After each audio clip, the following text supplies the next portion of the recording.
Good evening, everybody. Welcome. Thanks for hanging out in the waiting room for a few minutes. We're so glad to have you all here.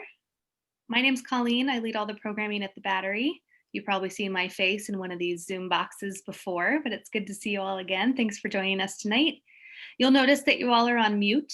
Feel free to utilize the chat to interact with us. Let us know where you're joining from and put any questions you have for Fred or Laura throughout the conversation. We'll do a Q&A towards the end, but we're going to use the chat tonight. So feel free to leave yourself on video as well if you'd like to, or you can take it off and just enjoy. You are here tonight for Making Conversation with author Fred Durst. And today is actually really special. It's the launch of the book today. So we're hosting a launch party. So everybody get your Zoom hands up and celebrate this with Fred. We've got stuff. I hope everybody has a cocktail. We're launching this book today. Launch day. And by the way, it's Dust. People always think it's Fred Durst, but it's like you really don't want Fred Durst. It's like... That'd be a very different conversation, I think. So Fred Durst is the founder of Making Conversation and works at the intersection of business, society, and creativity. As a designer, author, and educator, he is one of the world's most original thinkers, applying the craft and optimism of human-centered design to the intractable challenges we face today, which is all super important right now. And he's joined in conversation with Laura Hulson, who is an award-winning writer and visual journalist for the New York Times. She has written about the intersection of money and power in Hollywood, Wall Street, and Silicon Valley for 2 decades and profiled political and cultural figures like George Clooney, David Geffen, and Mark Zuckerberg. So they'll be leading us through conversation, and I'll pass it over to you, Laura. Well, I have to say good evening. And again, we're so excited to be here because Fred's book is launching today. And I just have to tell you, I'm so excited for him because he and I had a conversation, oh gosh, a couple of years ago in an Upper West Side, not quite bar, restaurant, in which he talked to me all about this book. So to actually be with him and all of you here tonight is just, it could not be more special. So Fred, applause to you. Laura, thank you so much, and toast to you. And I'll tell you, the more important book to buy right now is Drinking French, David Leibowitz's French cocktail book. That's the book I would recommend. Well, I recommend Fred's book, and I have a lot of questions for him, but mostly I kind of want to know what you want to know from Fred. So if you want to just drop stuff in the chat, we're going to be watching it, and we'll be more than happy to, answer. He'll be more than happy to answer any questions. But the first question I have, we all just got through this crazy Thanksgiving that we had, and some of us were with family, some were not. But why is it hard, Fred, to have a meaningful conversation these days? Like, what's going on in culture that makes that more difficult and makes your book so relevant? Well, to be honest, Laura, and first of all, I just have to say, I think it's ironic that you're interviewing me because I feel like you spent most of your life doing this. So expect a lot of questions from me on how you do it.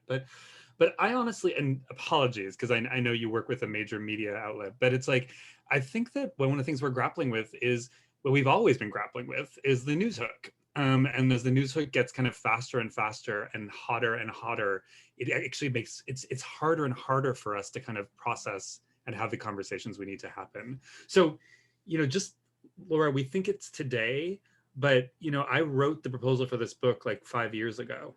And the stuff in the book is written 3 years ago, 2 years ago. So it's actually not just now. It's been like this for a long time.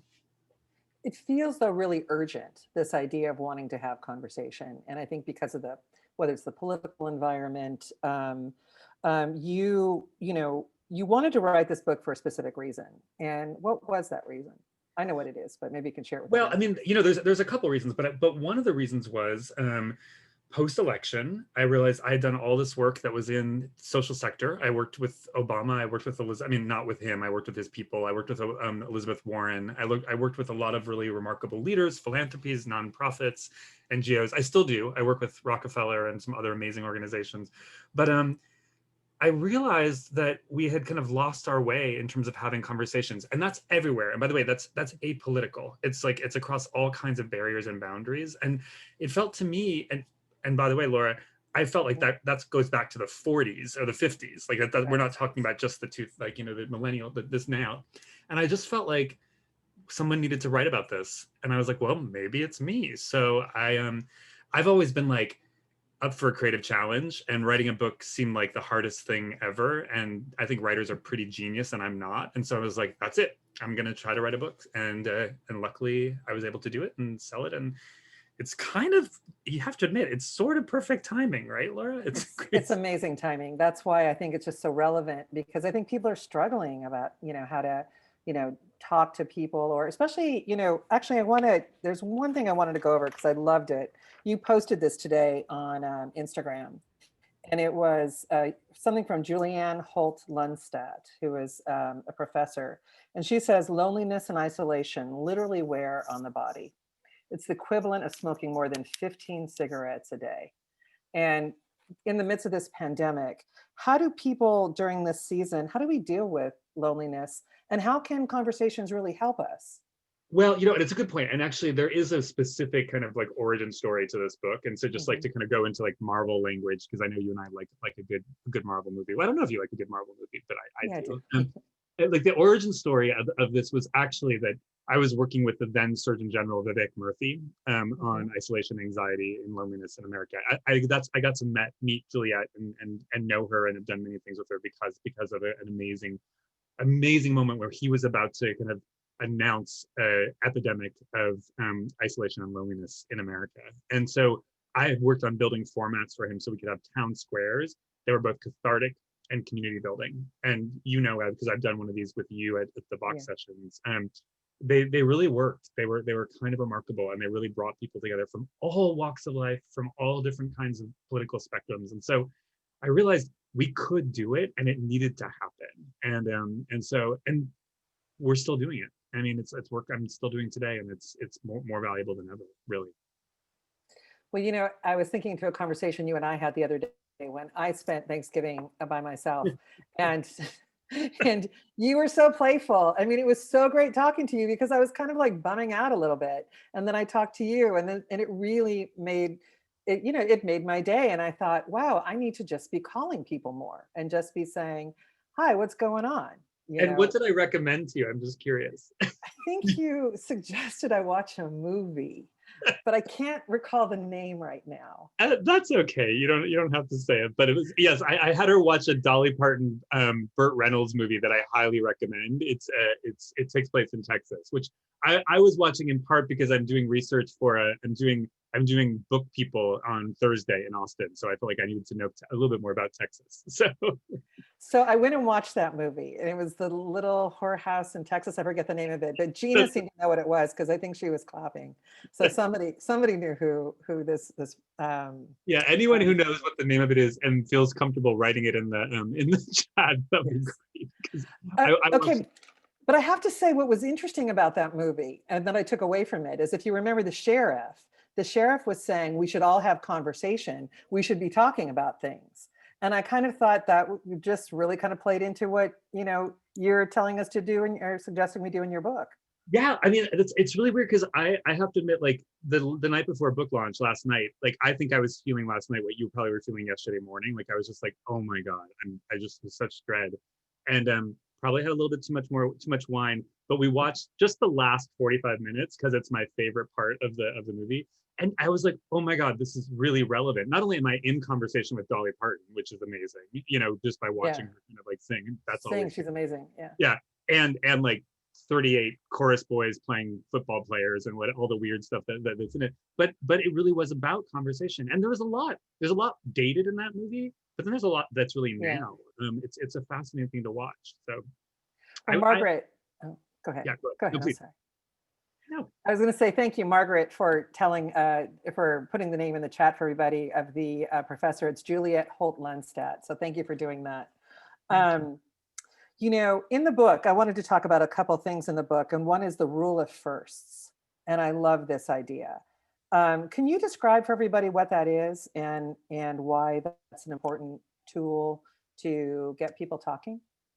Oh my God, I can't believe it. I don't remember what the rule is. I remember the rule of seconds, but I'm like, it was this idea. I loved it, where, when people walk into a room and they're they have a whiteboard and they ask, you know, when you're trying to figure out a problem, somebody asks, who might help Yes. who might help, who is one call away. That's, oh my God. And Laura, you're so good at this. And I think this is actually something that's really good, even for the battery community, which is to remember that it's like that you might feel like you're alone or isolated, but often if you can just think about who you have who's one phone call away, who can help you, who can help your organization, who can help your cause, you actually can kind of build with a small group of people, a collective list of who to connect with very quickly. And Laura, you're excellent at this. I'm pretty good at this. And it's something that I just want to say, like, we all can do this. We can just kind of keep this list of like, who's one call away who can help, and don't be afraid to call them when you need to. I mean, I think one of the things that embarrasses me the most, Laura, is that I don't call you enough when I need your help, and I wish I did, because it helps like it did yesterday morning. So always do that. Well, and also I think people want to be needed, right? And so when someone calls you and says, I need some help, you know, more often than not, like, at least that's been my experience in life, people are like, what can I do for you? Yeah. You know, and if someone kind of is like a little standoffish, you're like, okay, all right, so maybe that wasn't the call. But for the other 9 other great responses you get, it's really worth it putting yourself out there. Well, and I was giving some career counsel to like a young woman who works at a news institution that is not unlike yours, Laura. And she basically was like, well, I don't really feel like I can call people. And I'm like, first of all, you work at blank, this news institution, so you can. And second of all, honestly, what I find is that people are really flattered when you reach out about their work, or you reach out. So, I mean, like, honestly, anyone could call me from this group, and I'd be like, yeah, I'll take your call. Like, it's like, I'm just flattered that anyone is even interested in the work that I do. So it's like, it's an interesting thing to remember that, like, it's two-way street. Like there's surprising people we might be in conversation with that we don't know about. So Yeah, completely. And if anybody has any questions, please feel free to hop in. You know, we're watching the chat. I love that everybody knows that this movie. I think it's kind of awesome. But if you have any other questions about conversation, you know, don't be shy. You know, there are 7 essential elements, or at least you kind of go through the 7 different elements of meaningful communication. Can you maybe just walk us through what you think is one of the most important, you know, ones of those 7? yeah, I'll throw out one, and it's like, and by the way, hi, Bay Area. If there's a Bay Area, it's mostly in this room. I don't know where everybody's scattered to, but I miss you. I was there for years and years and years. So just thanks. It's an honor to be here. I'll tell you the thing that I think is the most important that might be surprising is is the second chapter, which I call creative listening. Mhm. And the notion there is really that we need to think about listening as a creative and engaged act, and an act of joy. Laura, it's something that you do very well, which is like you bring the kind of joy into listening, and it's something that I believe we need to do more of. And I think that's really important now when we spend a lot of time just typing, you know, into our computer. Like, I'm curious, Laura, for Yeah. you, when you do your interviews, are you just typing the whole time you're doing them? It depends. If someone is just um, engaging and I want to let them go. Yeah, you know, the truth is I don't type, I handwrite my notes, because I That's find that typing to me is too distracting for me. And I really just want to be listening to someone. And in the book, you and I have talked about this, and I think people would appreciate hearing more about the difference between kind of active listening, which is what we're kind of told to do, versus creative listening. Because yeah. active listening, you know, is nodding your head, And but saying, that's right. Well, yeah. And by the way, I had a great journalist who let me talk for so long that eventually I kind of came around on active listening, because I think for some journalists, it's a useful mechanism. And I'm sure for yeah, you, there's been moments where you've been like, just let, I don't know, George Clooney or whoever else you've interviewed, like these famous people, let them go on one step too long, and you're going to get the thing that you need. But I will say that I think, I feel like what we really need to do is just kind of like bring ourselves into the conversation, bring joy into the conversation, ask people to tell concise, elegant stories. And so I'm seeing something in the chat from Anne about yeah. how to handle hard conversations and how to mix these hard, heavy conversations with the light and easy ones. And by the way, Anne, if you want, we can unmute you, or we can just tell you. But one of the things that I've been doing is like Laura and I had this like amazing conversation yesterday morning. How long was our conversation, do you think, Laura? It was longer than it felt. Is when I looked at the minutes, I was like, wow, I thought that was fast, and it was longer. Oh, Which, really? I thought it was like 8 minutes. oh, I think it was like I could check it. We have phones. I think it was like 40 minutes, but it felt very short because there was lots of words flying, Yeah. and lots of excitement. Yeah, well, that's you and I. But I will say like what I think is actually fascinating with that is that you can call, what you might do, Anne, is say, I don't have time to have like a full hour conversation, but I'd love to talk to you. And can we talk for 5 minutes? And don't be afraid to leave me on like with a surprise ending. So it's like, okay, let's do something, and it can be fast and quick, and you can leave me with unanswered questions, and that's as good as an hour-long conversation. So sometimes it can help you do that in a really way, in a different way, by just being like time constraining your conversations. Actually, that's really smart, because I have sisters who I'll do that. I'll say I've got 20 minutes, and I find that the conversation is actually way more meaningful than if we just went on for an hour and a half. Because those people who are like, I'm going to start telling you a story like at 6 o'clock at night, and then at 10 o'clock or 11 o'clock, they're still not done. And they also are the same people who get mad at you when like you interrupt them or try to stop their stories. I've actually, any of my friends who are in that bucket, I'm like, we'll meet for maybe 10 minutes. I like for a quick coffee. And that kind of helps, because it makes it so like you just can't get into the 3-4 hour time frame. In the book, you talk a lot about your own experience, and I wanted you to share, if you would, one of them with everyone here.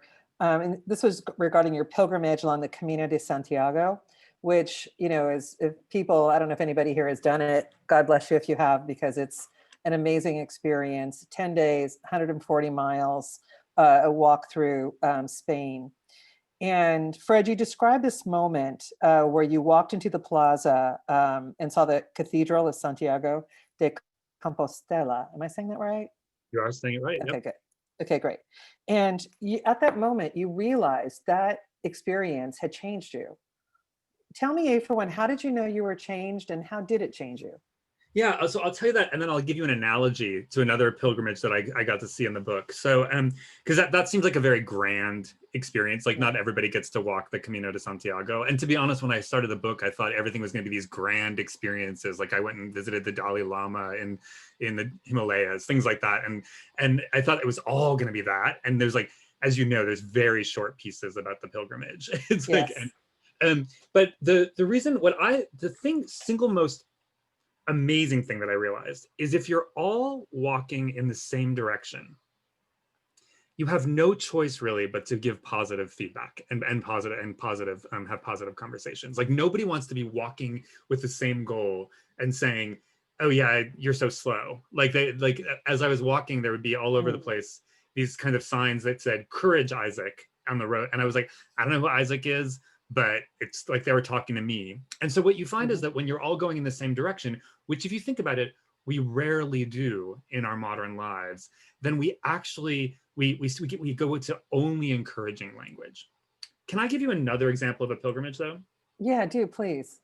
So, as you know, in the book, I interview a religious women's 75-year-old sex positive book club that gradually went from reading 50 Shades of Grey, they're in Salt Lake City, to then becoming sex active or sex positive LGBTQ anti-sex slavery advocates. And their reading those books were the same. It was a pilgrimage.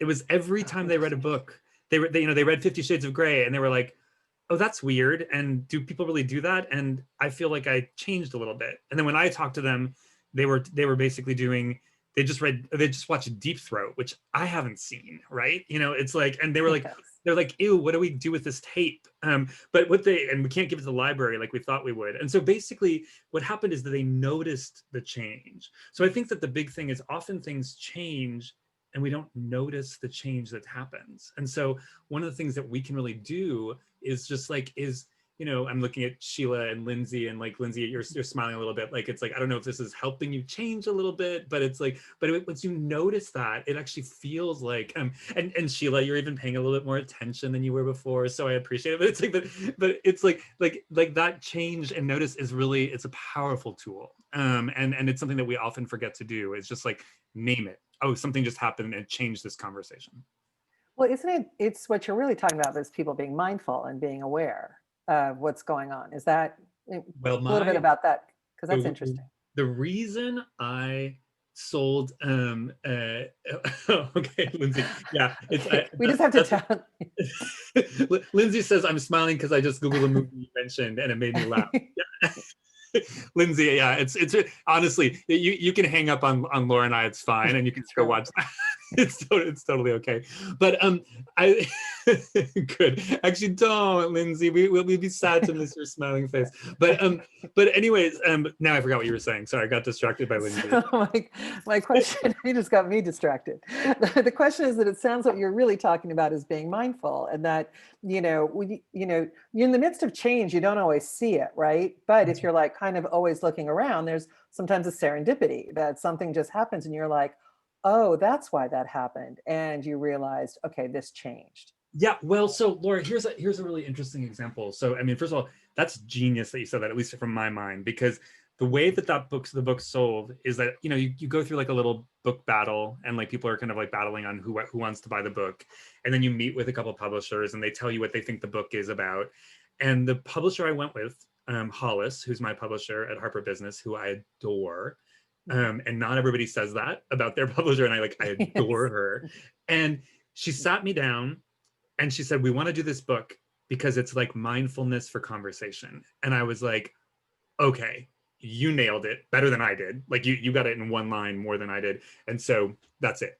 I'm going with you guys. So you're exactly right. It's about like really meditating and thinking about like what's happening and noticing what's happening and doing that. Or not, sometimes I'm like, just gossip or just chit chat or talk about, Dolly Parton. Like, those are really amazing things as well. Again, people feel free to ask questions, make any comments. We're kind of keeping an eye out. But it's an interesting thing about, as you and I have often talked about, that conversation, at least to me, is a full body exercise. Yeah. That it's almost like even how you move, like I think I once told you about an experience I had where it was a very uncomfortable conversation, a very uncomfortable interview with a CEO of a company. And I could feel him just almost wanting to like inhabit me. It was a very strange feeling. And when I got up from the chair, I noticed I had like pushed it back 2 feet. So there was something very visceral, and in a conversation, when you're really engaged, it can be, very visceral and very real, almost not even just a 3-dimensional way, but in a 4-dimensional way. Oh my God. I think a conversation is all senses, like all 6 of them. And so what I think is interesting, Laura, is that, well, and I'll call out for the people who are watching. On the other hand, Laura and I would go to these cafes and have conversations, and people would routinely interrupt us and say, how long have you been married? How long have you been in love? And we're like, we're just friends. Like I'm married to my husband, David, who's like in the other room waiting to have a cocktail. And like, because I think you and I both bring so much love into the conversation when we do that. And I think that's like such an important piece of what we do. I don't know. Curiosity, I think that if you're really genuinely curious about someone, you're going to find something in there, even if they're kind of boring. Like that's exactly right. That's like creative listening. Sorry, I cut you off. Yeah. No. And I think that's why creative listening is such an interesting concept, because most people think listening is just passive, that I just kind of sit. And the fact is, if you think you're listening well, it's like you're activated, everything's, moving, your eyes, your face, your senses, Well, I mean, it's funny because like one of the most compelling, the person who taught me the most about listening and creative listening was my great grandmother, Alma Blaker. And can I just tell that story? Yeah, I do. Because there's another story that I want you to tell, but this is a good one. I like this. Yeah. Oh, I'm afraid about the one you want me to tell, but it's like, So my great grandmother was an amazing storyteller. She was also a steel worker. So she was a foreman in the steel mills, and she was a farmer during the day. And we used to sit on this wooden chair outside, or wooden swing outside.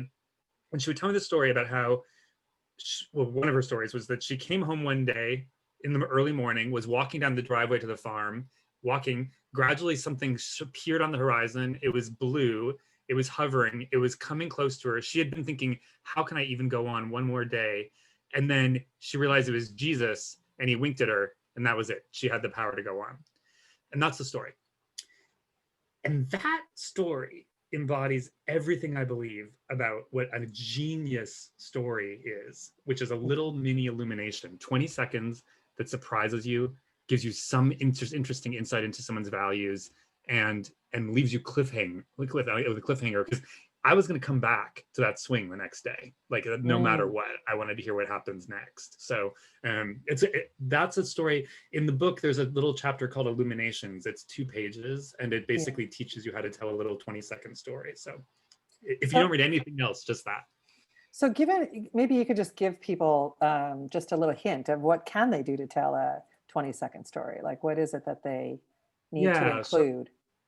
I have 4 rules for these things that are called illuminations. I call them illuminations because on the side of medieval manuscripts, there were these little kind of things that were either to distract you or to excite you or to illuminate something about the text. And the 4 rules are, and they're, by the way, if you read the book, it's not really a methodology, it's more of an approach. And so it's all meant to inspire you to think about different ways to do things. So you do it your way. I'm all good with that. But it's like, but the four rules that I use for a great story is, it has to be short, like 30 seconds, 20 seconds max. Like my story was a bit long, my grandmother's version, because I was giving you more background.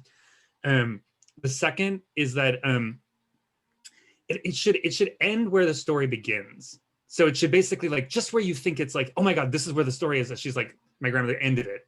Jesus was there. She could go on. It has to have a twist. So we love, everyone across cultural has a twist. Sometimes it's a dark twist, kind of a little better if it's a joyful, funny twist, but there's always a twist. You know, that's one of the things that we love. It's why we like Dark Mirror. It's why we like all the things that we like. And then I can't remember what the 4th rule is. Sorry. So you'll have to, like, some of you guys can call me and I'll tell you what it is. I think that's called the twist. I think that's what that is. I don't know. I've been doing this for a while, Laura. It's like. What about, so there's another story that you told me that I loved, where you went to interview, if I'm correct on this, Quakers. Am I right on that? And what did you learn from them about the way that they make decisions? I thought was really interesting. Yeah, so I didn't visit with quilt makers. I actually I studied them historically. But I said Quakers, like Quakers. Yeah. That's book 2 is quilters. No, there's quilters in there too. I promise you. Yeah, and book 2 I want to talk to you about. It's kind of, I think you're gonna love it. It's like you're really good at it. Like everything that I write about, you're better at it than me, so it's gonna be really fun. Sorry Heather, sorry Sally. It's like I wish I could remember the 4 things. So the Quakers, I did. Yeah. I went to a Quaker Quaker quilters. Yes, Margaret, that's the circle. I went to a Quaker it's basically a listening session. It's the Saturday morning service. I went to it or Sunday. I can't remember what it is, but it was in Brooklyn, and you know Brooklyn's pretty hip, and I will say that the Quakers are they're hipper than you think. Like they're like super hipsters, and like going to any spiritual place, it always feels like you're invading a bit. You know, that's a very weird thing. But I went because Quakers are exceptionally good listeners, and one of the reasons that I went is because I'd read an interview where one of the things that somebody had said about Quakerism is that the belief in Quakerism is that if God is talking, God has always been talking and has been talking through you. And so you have to listen to yourself, not just listen to somebody else. And that's one of the reasons, by the way, they allowed women to be Quaker ministers and preach the sermon in the 1600s, because like they always believed that everyone had access to God. And so what happens in that meeting is it starts in silence, like almost 30 to 40 minutes of silence where you just like listen to yourself until you feel Wow. moved. Love that. Yeah. It's really amazing. And the science behind this, it's interesting. And for you guys who are in the Bay, like it's based on the psychology of creativity. Is that silence allows you to make creative associations you wouldn't make otherwise. And so what happens is you kind of like you pull from things that you wouldn't believe that are connected, which is often why like you'll have genius ideas while you're in the shower or while you're on a run. So anyway, so it's a good practice even to build into silence like for like a minute if you need to. And Mally, thanks for buying the book at all. It's like no one loves Obama more than I do, but I'm like, it's like, could you have written the book 2 years earlier? So, But anyway. Jess, you read it too. It's your voice, isn't it? Am I right on that? Oh my God, yeah, it is me. And that was I think that that's was a great. trip. Well, yeah, Really? but did I tell you about my reading it and what happened? No, tell me. Tell us. It was like it was 110 degrees. I was in I'll be really honest, I had to be in my underwear because it was so hot in the sound booth. They couldn't see me because I wasn't allowed out, so it was all steamed up. And I read it in 2 days straight without eating because you can't have stomach noise or mouth noise, and you can't drink too much because of it. So it was like an extreme, which Wow, that I is love. pretty extreme. Yeah. That's But like, I'm into that. yeah, but it's kind of interesting because when, I think it's the reason why I like this Quaker story so much is because it's this idea that you do have to listen to what you think as well, and I can't imagine you not being in that booth, reading your words and not having some kind of strange out of body experience. It's exactly right. It was almost like it was like being in a sweat lodge. And I think what's really fascinating is like, when I got to the story about my grandmother seeing Jesus, like I was like, I think I saw Jesus. It's just like it was a ride. It was a bit crazy. That's overwork at that I'd love to hear also from the audience if there's anything, but Laura, we could talk all day, but if there's any hard questions that people want to hear, like that the conversations that they're dreading, like I'm getting pretty good at this. Like I'm not totally not an expert because you never claim expertise, but between Laura and I, we could actually do it. Yeah. So here's a question from Lindsay. What's the best way to get someone else to demonstrate their values, motivations, if they seem to keep focused on the weather? Oh, that's interesting. That's interesting. So let me, and Lindsay, you're welcome to we can unmute you, I think, but it's like, but maybe can you give me just a little bit more on that, just so I understand, like, I mean, literally the weather, like they're not paying attention, or? Colleen, okay. Can you hear me? Yes. This is so fun. Thank you for doing this, and thank you for picking on me. I really feel engaged now that you've called me out. Okay, well, and thanks for not just going and watching the Dolly Parton movie, but do watch the Dolly Parton movie. It's like I will. I just listened to her on Brene Brown's podcast. I love that podcast. It was just released. If anybody likes podcasts, it's so amazing. So yeah, but let's hear your question. Okay, so I love communications as well and dialogue. And my question is, so I am dating. And so I find that, so I'm getting really personal just because, why not? Fun. But, if you want to like try to suss out somebody's character as fast as possible, but without sounding like an interview, like nowadays dating is so painful with COVID. I mean, dating's painful with apps in general, but add COVID to it. So you're like having a text and that's all good. Then maybe you do a Facebook or FaceTime or do a coffee or wine or whatever. And for me, I just don't want to waste any time. So I'm just trying to understand like what's behind this man that I'm talking to when they're just really kind of dancing and posing and sort of like trying to keep it light. And Lindsay, I love this. I have an idea for you. I thought you might have fun with this. So I'm just So I generally think, and by the way, with JP, we'll come to you in a moment. But I think, remember, dating doesn't have to be talking.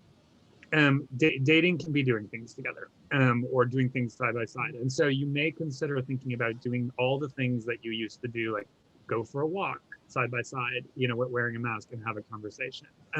because what happens first of all is like when you're not side by side, you're not putting as much pressure on the person who's next to you. So if you're in San Francisco, there's gorgeous walks, obviously, like that you can do that could be really valuable. So some of the old things that we used to do when we date are actually really good things to do. One thing, if you want to understand values, that I would suggest doing is playing a game with them. So play dominoes or play chess or play, just because Queen's Gambit, or play Cards Against Humanity. Because what a game does is it sets the rules for a conversation. And if the guy cheats, that's not a guy like that you want to want to be dating. So yeah, I love it. By the way, don't spoil. I have not seen the last episode of the Queen's Gambit, so like that's like a special treat for me. So no spoilers. I'm like not even gonna look at the chat. But so honestly, I recommend games a lot, and I recommended them over Thanksgiving as a way to kind of have conversations with family, like play charades, even if it's by over Zoom, because it shifts the power balances in really significant ways. So that's an off the cuff. I'm okay at this. Oh, I want you to, Fred. I don't know if you can see the chat, but JP has a really interesting. I don't know if everybody can see it, and I think I'd love for you to address it.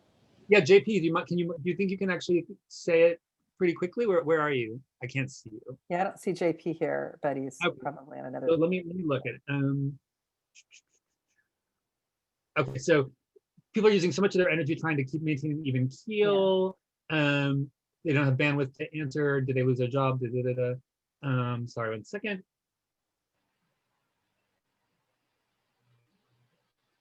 Okay. Yeah, I mean, we are taxed to our limit, right? And so the one thing that I think is actually sort of hard to think about doing, but I do think we need to be doing is showing ourselves and showing ourselves in the moments that we are. So, I'll be honest, I've had teams that I've been working with since January 1, but we went on lockdown March 1 because David and I have a farm and, a bunch of stuff. And we set rules for our teams right off the bat. And the rules were wildcard days. If you can't show up, don't show up. Or if you can't show up and you want to cry. And I'll give you an example. Yesterday, my team got on. I now have I don't know how many people, like 14 people working with me. And one of the people in Seattle, her building, someone had been trying to burn down her building all weekend long, and she couldn't figure out how to get out of her lease. And so I was just like, okay, this is a wild card day. Like, team, let's work on how we can help this person. And so basically we actually didn't spend the whole hour, because with a team of 14 people, you can solve problems in like 10 minutes. We were able to actually help her navigate her way out of the lease, like figure out where she was going to stay, like within like a 10-minute period.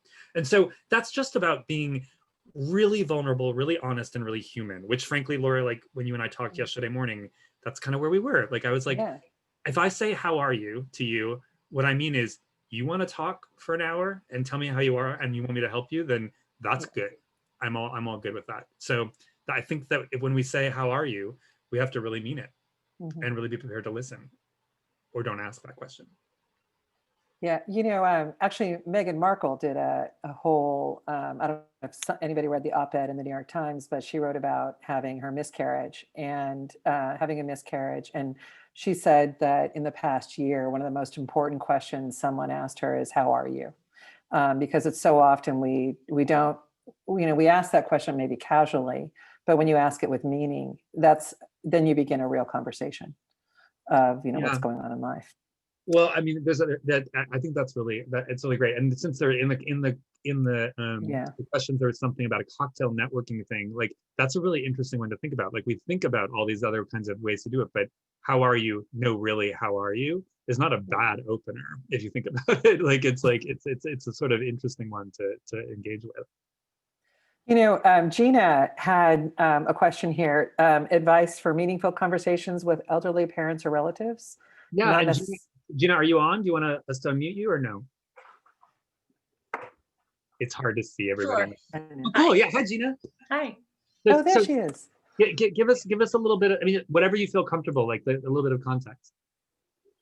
Well, I was fortunate to have a discussion with my mother when she was visiting in January about end of life, and my parents are both in their 80s, late 80s, and healthy, fortunately. But she was very open about what her fears are and what she hopes for the future. And we talked about her history and just lots of things. I'll see my father in a couple of weeks and I want to have the same conversations. He's not as open, and I think he's more afraid. So I'm trying to find some ways to engage and not scare him or make him sad, really. So, Yeah. Yeah, I mean, tough. this is an interesting thing, because I think this really almost goes back to the conversation we had about dating and how you figure out people's intentions. And so one of the questions that I have for you, Gina, is like, is there something else that you might begin to have a conversation with your dad about that could lead into it? Like, so what's a real passion for your dad, for instance? Reading and repairs of anything and everything. I did think I would start the conversation with asking him about his father and, getting the history and talking that way. That's a genius way of going. And that's like, by the way, that's an example that, and by the way, my book is like I just like steal from anything that matters, but that's something that StoryCorps does quite a bit. Like a lot of organizations that really are like trying to get people to kind of understand things across generationally is like, start with something exactly like that. Like, can we talk about what it was like for my grandfather? Let's talk about like what it was like to to go through all of it. And what I'm guessing is, as you get that, you're going to glean insights into what actually he wants. And I don't know if he's really afraid. I feel like it's important to have hard conversations, but I also feel like it's okay not to. Like, it's like, if it's going to scare him, then like get what you can and begin to converse with what you think he might be feeling and wanting. So that's the most important thing, really. Okay, thank you. Thanks for asking, Gina. I'm sorry for, by the way, apartment is gorgeous, beautiful lighting. Oh, same. Thank you. Same to you. This is a farm. So Fred, I think you were, didn't you have some meaningful conversation with is it Meryl Streep, I think? It's like, this is such a classic you, Laura. Like, it's like I think I know of something, but it was funny. Well, so it's very funny. So first of all, it's not clear to me whether or not I'm currently in conversation with Meryl Streep or not, like on Instagram. But I will say that one thing is that I met Meryl Streep once. So can I just tell you the time about how I met her? Yeah, so I was at Planned Parenthood Gala. I was up, everybody was trying to get to Hillary Clinton. Like, I was trying to get close to Meryl Streep. And and there's a young actress next to me, and Meryl Streep was on the other side. And so she said, "Oh, would you be willing to introduce me to Meryl Streep?" And I was like, "I don't know Meryl Streep, but I'll be willing. It'll be a chance for me to meet her." So I basically turned to Meryl Streep and I'm like, "Meryl, can I interrupt you and introduce you to this young actress who would like to?" And Meryl grabbed my face, pulled it really, really, really close, and said, she stopped me from mansplaining. She said, "The woman can introduce herself." And it was like the best moment ever of my entire life. And everybody thought she grabbed my face and given me a passionate kiss. And so that's actually how I think we ended up in this weird, very, very, very tiny Instagram of like 7 people basically that we'll see. Either that or it's a Meredith. It's a parody account. Yeah, exactly. So who knows? But I think there's amazing. That's a really interesting story, because I think sometimes people don't have the courage to go up to someone, and like I have zero, fear of walking up to anybody. So you probably gave that woman a great gift, right? Just by facilitating a conversation can be just as important as having a meaningful one, because you allow somebody else the opportunity they wouldn't have. Yeah, and it's interesting because it's like you and I have the same kind of thing about courage and bravery that's a little bit, it's a little unusual, Laura, just as you know, and I want to be really clear. A lot of people don't self-identify as brave or courageous, and so one of the things I really try to get people to think about is courage as like everyday kind of act, a very simple way of doing something, or doing it in your own voice or your own ways. But yeah, They ended up talking. I would have loved to talk to Meryl Streep. I didn't get to talk to Meryl Streep at all. They talked for like 20 minutes, and that was fantastic. Like I was like, okay, great. Like so, I got mansplained. Like someone told me not to mansplain. I got like really close to Meryl Streep. I introduced her to somebody, and I was like, that's as meaningful to me as anything else that I could do. So I was down. Do we have like time for another question? If anybody has one, don't be shy. It's like, let's get one more. And then, Laura, I'm always like, every time a meeting ends and an angel gets its wings, if it ends early. If it ends a little early, yes, yeah, exactly. So we can, start our cocktails because we're toasting you because it's your book launch. Exactly. You guys, you're between me and 10 o'clock. Like, I think we have caviar waffle fries that have been delivered from like our local restaurant. I don't want to think about my sad dinner right now. Oh. Thanks a lot, Fred. But believe me, it's like store-bought waffle fries with some caviar dumped on top, but it's jam.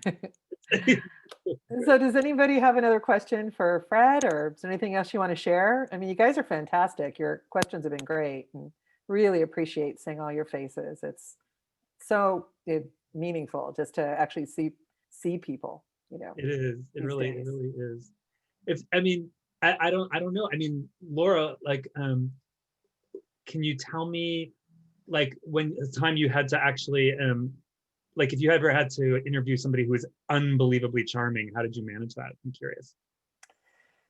And I'm not talking about me. Yeah. Well, you are unbelievably charming, but you're very easy. Not everybody's so easy because, if you're a reporter, they're kind of afraid of you.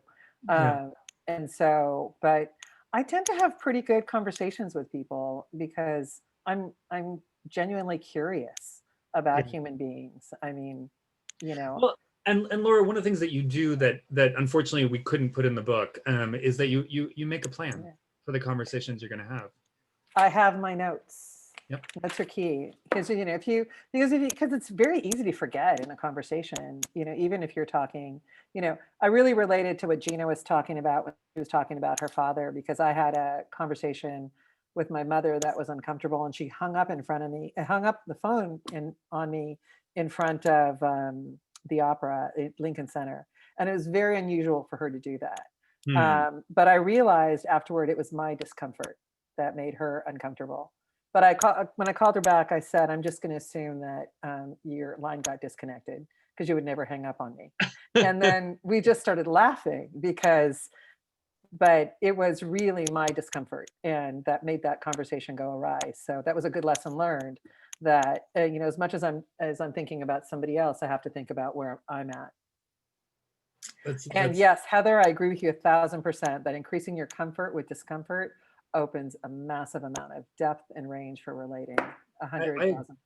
I agree with that, Heather, until it's too uncomfortable. So it's like, so I just, sorry. It's like, yes, no, it's good. But stay safe. It's like, it's funny. I did a story on Instagram yesterday that was on the rules of COVID and how to set and reset the rules of COVID, and like conversations during the pandemic. And one of the things that I talked about, I wrote it and I was like, okay, I'm a gay man who was raised in HIV/AIDS era.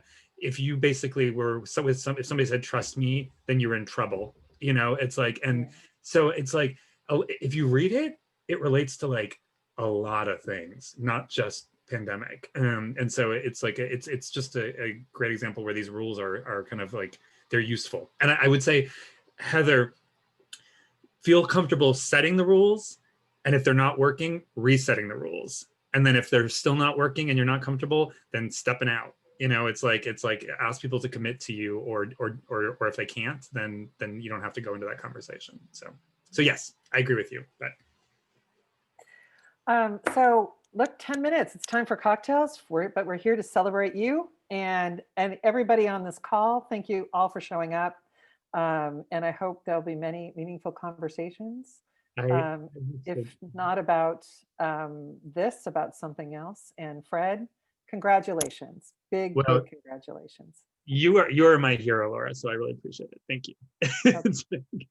And thank you everybody for showing up, and staying for as long as you have, and go enjoy it. Have a cocktail on me. Not really, but it's